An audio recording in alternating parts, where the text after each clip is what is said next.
Hi students. So let me just introduce you to the Google Colab platform, and let me just teach you how you can run simulations like FIR model on a platform on this platform using the EoN package. So Google Colab or Google Colaboratory is basically a product of Google Research, and it allows you to write and execute whatever Python code you want through a browser. And it's very suited for programs like machine learning, data analysis, and also the purpose of teaching, right? Because I can interact with you directly. You can collaborate with your teacher in a notebook, and you can proceed with your programming. So just first go to your Google and type Google Colab, and immediately the first option that comes here is Google Colab. Click on that. Once you click on that, immediately you will arrive at a page like this.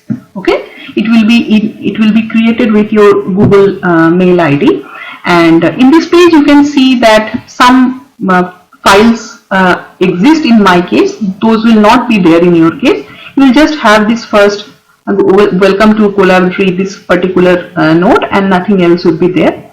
You go to this new notebook, click there, and once you click there, a new file will get opened in your Google Colab. This will be your first file in Google Colab. It will be saved in your Google Drive. So if you go to your Google Drive, immediately you will see that a file will be stored there. Here you can name your file, whatever name you want to put there. You can put your name of the file there, and the file will be saved. The extension of the file will be ipynb. This is a Python file, Python notebook that is being run on internet. So once you open this, once you open your file, you will immediately see this kind of a platform where these tabs would be there, right? And there is an option to share or comment in other people's notebook, and you can see the first tab will be there where a play button like this will be visible. Each of these boxes are called cells. Whatever you write, whatever code you write inside this particular cell, that will be executed once you click on this play button, right? So cell wise they will be executed.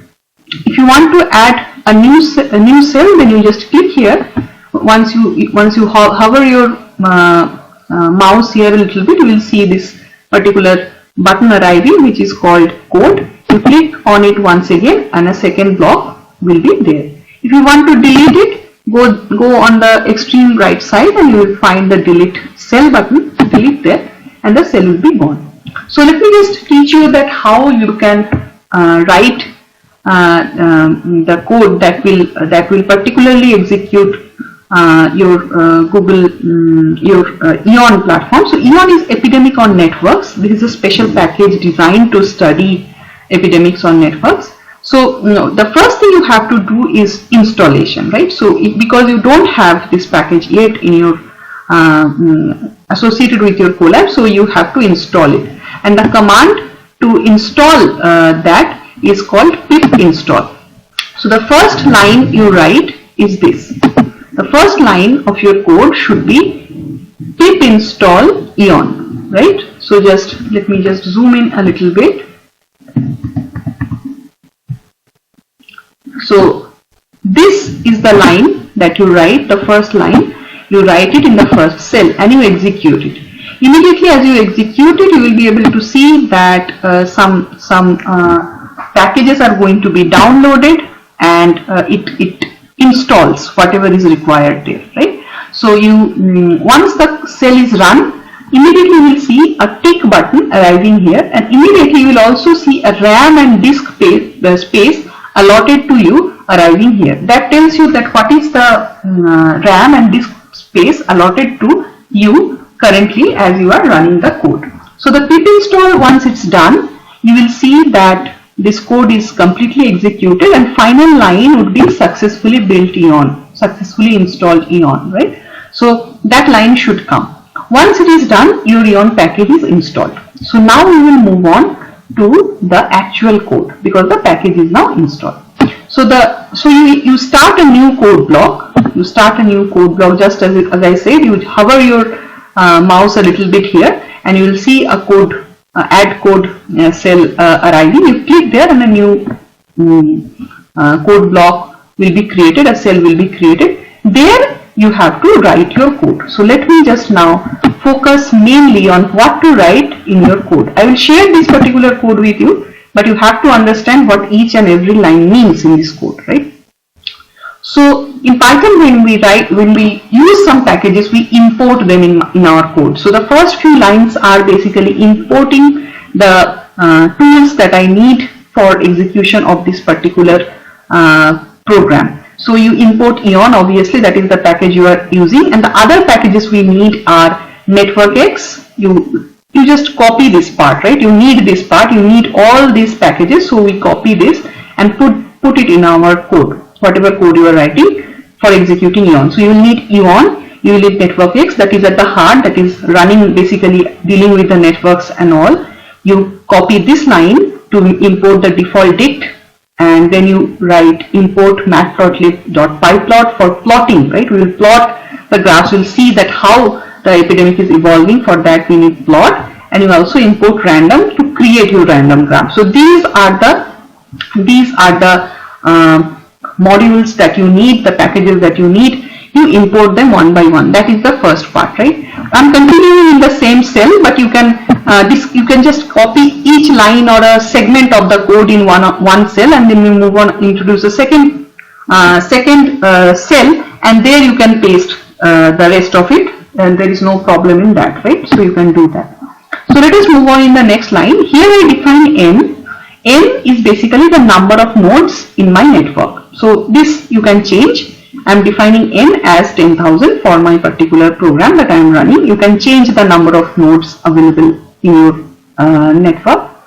Next, I create a random graph. So for creating a random graph, this is the command you use. You just copy it for creating a random graph. Inside the bracket, you have to write n, that is the number of the nodes, and also this 5 divided by n minus 1. What is this 5? That is basically telling you that how densely the nodes are connected. This is kind of telling you that what is the average degree of each node. So if you change this number 5, that means more densely the network will be connected. I tried to add these small notes with the code so that it can guide you through when you will write your code, right? So I am done with defining my graph, my network on which I will do. It's a random graph and with a moderate connectivity. Next, I move on to defining the transition. So I am dealing with a simple SIR model here. We all understand SIR model by now. So how will I define the transitions? As I was saying in the class, the first thing you have to do is identify that in your model how many transitions are there and how many of them are induced and how many of them are spontaneous. By induced I mean where you need individuals from some other compartment to be present for the transition. For example, the transition like S to I. The transition from S to I in an SIR model means that the I individual should be there. Otherwise, S cannot go to I, right? So you need another infected person. These are induced transitions. On the other hand, there are spontaneous transitions like I to R, like from infected to recovered. If I'm going from infected to recovered, you don't need any other person's help. You can go gradually with a rate gamma, right? So you have to segment out these two different transitions that are present in your model. In SIR, I have one spontaneous transition and one induced transition. So suppose I have separated them out. So I have only one spontaneous transition now. I to R. That is my spontaneous transition that is happening on its own. So I start by defining a NX digraph which is called H. So this part is basically how you write the code. This is kind of the grammar of writing down this particular code. So we will just follow this protocol and we will follow these rules while writing down. So first line you have to copy this line. This is for defining the transition graph, right? So transitions for each and every node. Which transitions? Only spontaneous transition. H is, you cannot change this notation. You have to keep it as H, right? Keep it as H, and the first two lines we will keep intact. This tells you that you have a graph for denoting the spontaneous transitions, that is called H, and all the nodes right now, to begin with, all the nodes are susceptible. That is the first thing that you do. Next, you add the transition. This is the line to add the transition. Just be very careful here what we are writing here. The first part is the rule, right? That is something, the grammar of it, you have to write it, that H dot add H, and in bracket what do I write? In bracket I write what is the box from which the transition starts and what is the box in which the transition ends. So I am going from I to R. So I write in quotes I, comma, in quotes R. Right? After that I put a comma and then I write the rate, that is my gamma. Right? So you write the rate here. So this line above means that we are taking a transition from I to R with a rate of 0.5. Right? So this is how you add the spontaneous transition. If you have more than one spontaneous transition, just go ahead, put an enter here and write another line, a similar line, H dot add H, and inside bracket you denote what other spontaneous transition you are talking about, right? So suppose you are taking a transition from box number 1 to box number 2 with a rate of gamma, then you write those things here, box number 1, box number 2, comma, and then you write the rate, right? All the spontaneous transitions will be written here one by one in different lines, in all different lines. Okay, so spontaneous transitions are done.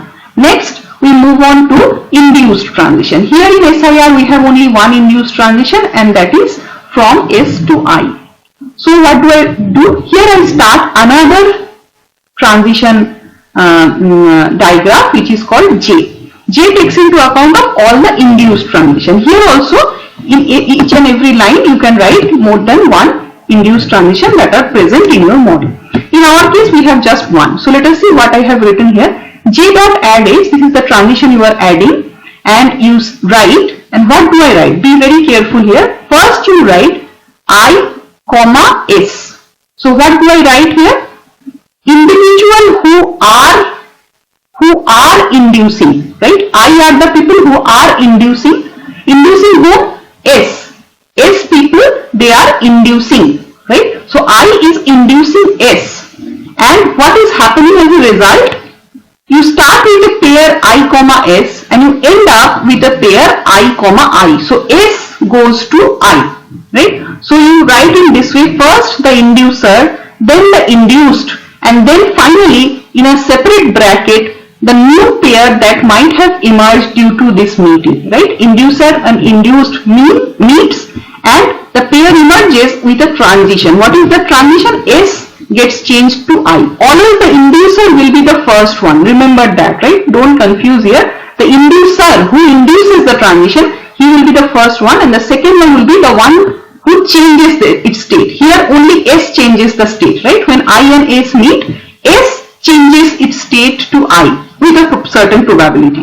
So the probability of the rate is written here in the same way as it is written in case of the previous case. So you write I, comma, S, comma, and in another bracket I, comma, I, comma, and then you write rate, right? Whatever rate you want to choose. So the line above, this line above that I have written states that I individual will cause an S individual to take a transition and become I with a rate equal to 0.6, right?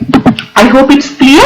So this way you can define one by one all the transitions that have been happening. So all the things that starts with, by the way, that starts with this hash are basically comments. They are not being executed. This is just something that I have written so that you can understand. So whatever I write with a hash in front, it is basically a comment, and that is just for your help. That those are not part of the code, right? So it is just for you so that you can understand which part is doing what kind of operations. So now see where we are standing. We have defined a network with 10,000 nodes. We have denoted the transitions, and now we have to start the simulation. So to start the simulation, what do I have to decide? I have to decide how many infected people were there to begin with, right? So that is my t is equal to 0 condition. that is my initial condition. So next we go to defining initial conditions, and this is the rule by which we define initial conditions, right? How do we do it? You write IC for initial condition. You cannot change any of this, right? Just write IC, default date, lambda colon S. This basically tells you that all of them are basically S to begin with, and then you write for node in range, and here the number that you write, this is the number that you choose to be the initial infected number. So I have chosen that out of 10,000, 200 will be infected. So this number you can change. Rest of it you cannot. Rest of it will remain same, and you decide that how many of them are infected. You can put it as 20, you can put it as 50, 500, 200, initial condition. How many people were infected to begin with, right? So what I write, for node in range, you write the number you want to be infected, and then you write IC node equal to I. So this tells you, this I tells you that these 200 people will be labeled as I, right? This is the label you are putting. Suppose you want some recovered people also, right? So then you have to write in the same way, and you put IC node equal to R, right? That means you are labeling these many people as recovered or R. So three populations you have, S, I and R. So the initial condition tells you that all of them are S and only 200 of them are I, right? So that is how you choose your initial condition. Rest is kind of very grammatical and same, that you cannot change these parts, you have to keep them as intact. So return statuses, that means what are the values that you want to be back. So here you have to write all your variables that you are interested in, right? If it is an SIR model, then you have to write S, I and R. If it is a model where you have some vaccinated people, or maybe you have some exposed people, then you have to write them as well. So you can write S, E, I, R. These are all your variables. This is basically all your variables. Next, you have to write this line. This is also be intact, only depending on your model you will add the new variables here. Suppose T will always be there because T is the time that is varying. Except for that, SIR is here because I am dealing with an SIR model. If your model is something else, you have more variables here in return statuses, then you write them as well. So you write S, E, I, R, V if you have exposed and vaccinated also, right? So this is how, by comma separated way, you add all the populations that you want to take an account of once the run is over. So you name all the populations that you want to see the effect after the simulation is done. Then, so now the rest of it is quite straightforward. Once you define your variables properly here, you move on and copy this entire part. This is the line, this is the exact line that runs your simulation. What is this? This tells you to run the simulation on the graph G with the transitions denoted by H and J and the initial condition denoted in IC on the variables denoted at return statuses until the time reaches float inf. So what is this float inf means? This tells you that the simulation would run until a state is achieved where the variables are not changing that much. So when you have that kind of a level attained, the simulation would stop. Instead of floating, here you can write any number like 100, 200, 20, 50 to run the code up to that time point.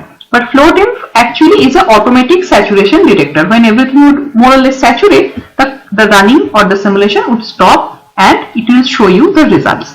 So this line executes your code. Once the code is executed, once the simulation is done, it's time to look at the plots. So for plotting, we use this simple three lines. The first variable you denote here is the time, and the second variable is your y-axis. So x-axis has all times and y-axis is S, I and R.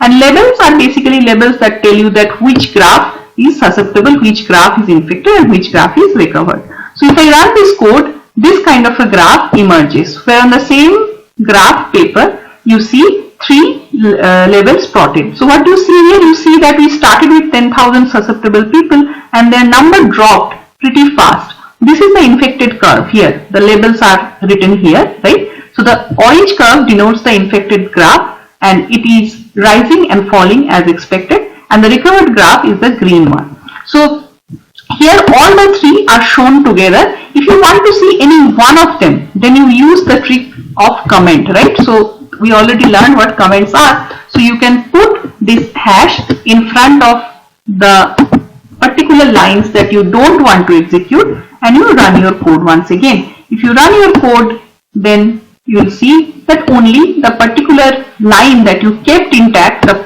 plot that you have not blocked, have not commented, only that line, that is the infecteds, are being plotted, right? So this is the graph of the result.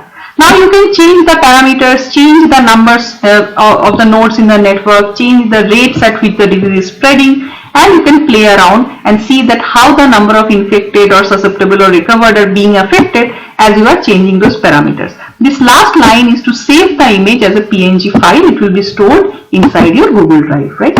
So this is it, students. So you can now play around with this particular SIR model that has been executed on a network of 10,000 nodes. Play around and change the different parameters and see that how things change. The particular details about the assignment I was mentioning, I will send it soon. But first you get habituated to it a little bit. Just spend some time with it and you will be able to solve the assignment that I will soon circulate, right? So I hope you will enjoy playing around with this particular code. Let us stop here. Bye.